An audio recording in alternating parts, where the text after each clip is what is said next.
What to look for on a house tour. House tours are a great opportunity to spot any problems that you won't see in photos or sales listings. It's important to get a feel for the home's condition before you make an offer and have the home inspected. Here are a few things to keep an eye on during your next home tour. Water damage. Brown water lines across ceilings and walls, wet carpeting in basements, and musty smells can all be indicators of past or current water issues. Foundation cracks.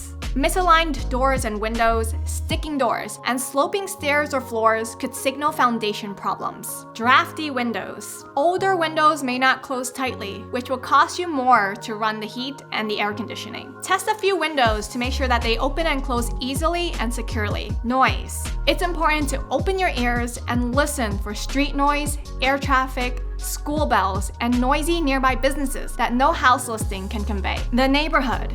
Drive and walk around, noting the distance to public transit, parking availability, and the quality of local schools. And ask about your potential neighbors. You'll want to avoid moving into a house where the neighbors frequently throw loud parties or have police visits. Odd smells. Unpleasant odors may indicate mold, mildew, or pest issues, while excessive use of fragrances could be an attempt to mask bad smells. Mobile phone reception. Bring your phone and make sure you have a good reception at your new home. While you're at it, ask about internet access, cable providers, landline availability, and any other data services that are important to you. The roof. Ask about the age of the roof, as replacing it can cost $5,000 to $10,000. Keep this potential expense in mind when considering a home. Water pressure. Extremely low water pressure may not be visible, but can be a significant inconvenience. Run the faucet at full blast to see how the water flows.